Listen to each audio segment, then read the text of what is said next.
Hey guys, Steven Ark here. Today we're going to be reviewing the Bandai 6-inch Pigmon figure. Now first of all, let me just say before we get right into the pros, because of course that's how we always start out with, this Ultraman character is actually one of the only two Bandai versions of any Ultraman figure I have. I have this, which is a normal Bandai figure of an Ultraman Kaiju, and of course Alien Hipporyto, which I believe I've reviewed earlier, or before, I'll check again. But anyways, this is Pigmon, which is an Ultraman character that I remember was in the original series, but I actually don't remember if he was a villain or not. I think it was kind of just like a side character. I don't exactly remember, correct me if I'm wrong. I did get this guy at G-Fest because getting Bandai Ultraman figures instead of Spark Dolls is actually not that easy on Amazon or eBay actually, because they do charge a lot for them. But as you can see, I still kept the price tag on the bottom that is right there, you know, $20. So I got this for G-Fest at $20. I think it was the last figure I got for 2018 G-Fest, that is. And this figure, in my opinion, is a very nice figure, actually. So first off, I think that we should get right into pros. And in my opinion, the first pro about it is paint job. I just feel like the paint job on this, despite the fact there are only really two colors besides that darker shade of red on the back, it's very, very, very well done, especially towards the feet, because something tells me that part of this figure, the material that was used to make it for, was already red. I might be wrong on that. But here on the feet, it's clearly painted, and they just did a really beautiful job with the paint on that. It kind of looks more suit-like than if you were trying to make it look realistic, like monster-like.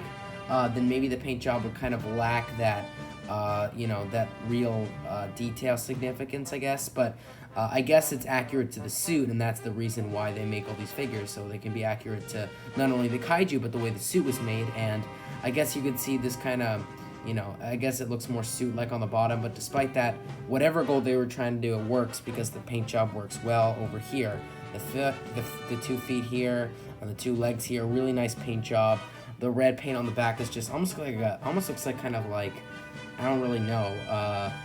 It's kind of like I don't know, if you were to take off the head and just keep this part and put it like, I don't know, stuff it underwater or something, it kind of looks like a, I don't know, part of coral or something. I'm not really quite sure. But the paint job on the back here, like I said, it's a darker red color, which beautifully camouflages with the lighter red color here for the face and the belly and so forth. And also with the hands, you have the gray part. It really works well, actually, for this paint job. So I definitely think it's above average and deserves to be recognized. So let's move on to the next thing. The next thing on this list is detail. Now, I feel like detail is above average, not too much above average like the paint job, but it's above average enough to like it, mainly because of the textures and detail towards the back here. You could really see all the back textures coming out. They really did a great job on the back. Facial details, nothing too special. I guess the lines here under the eyes and here and kind of all around the lines, I guess that's an okay job. That's average detail.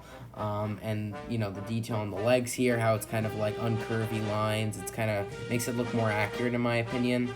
It really does look quite well, but I think the thing that stands out for the detail is the back and how this is kind of like a bumpy detailed texture, and I really think they did a really, really good job on that. So overall, and here too, the fingers, you could like feel, it's really well done for detail as well.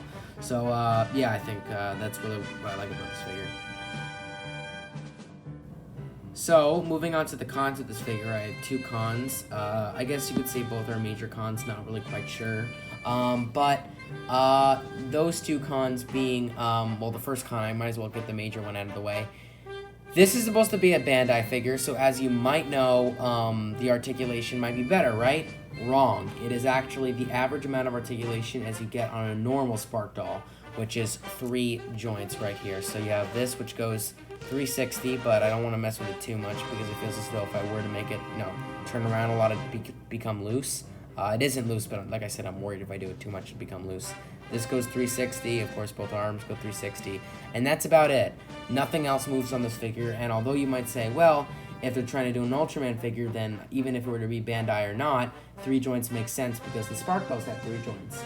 Well, in my opinion, it doesn't matter what company makes it. If it's Bandai, you'd expect it to have more articulated joints, and the fact that it doesn't, and it's just as many articulated joints as a Spark Doll, despite the fact that 3 joints is normal for a Spark Doll, is just not right in my opinion. I feel like because this is a Bandai, they should have used the opportunity to add in more and more joints. But like, you know, it's in general, it's kind of just like you could have had joints with the feet, move on to the sides here. You know, just the legs in general, move forward. You could have had the tail move. And maybe that would have been it, but that's around, what, I think 6 joints, and that's fine. It's perfect.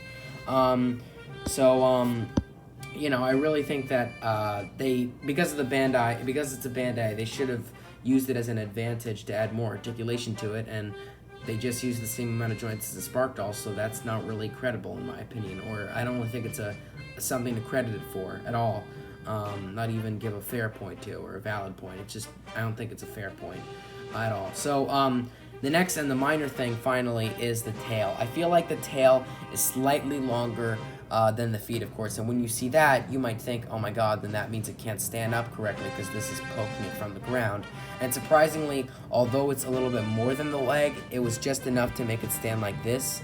But I have the same situation with my I forget which figure exactly. I believe it's the Bandai Super Mechagodzilla, Bandai Mechagodzilla 2 from Godzilla vs. Mechagodzilla 2 to be more exact. Similarly to that, the tail just makes it hard to stand. I feel like an Alien Burrito actually. Bandai Ultraman figures, the only 2 I have, this and Alien Burrito, both of them have the same issue. Alien Burrito's tail prevents it from standing upright. It's longer than the feet and it prevents it. So it's odd that the other Bandai Ultraman the only other Bandai Ultraman I have has the exact same issue, which I don't know if it's a coincidence, if it's ironic, I really don't know. But it is, in my opinion, a con, because despite the fact it can stand normally, it'll come to a point where, depending on what positions you use for it, it's going to start looking weird how it's tilting a little bit forward. You know, you want it to be, in most cases, you almost want to, every single figure, have the tail be shorter than the span of the legs, because then it's going to have trouble standing. And although this doesn't really have trouble standing, it does look like it's leaning a little bit, and that is an issue. So, in general, because of those 2 issues, I would rate this figure at 8.5 out of 10. I think that's a pretty solid and fair point. And if you're an Ultraman fan, this is in fact a very iconic Ultraman kaiju, despite the fact I don't know much about him. But it's iconic enough to, of course, collect it if you're an Ultraman collector. And it's also a Bandai Ultraman, which is something different, and it's nice. So, yeah, 8.5 is a pretty good rate, so I recommend you get this figure, guys. So without further ado, hope you enjoyed this review. Like, comment, subscribe. See you guys later, and bye-bye.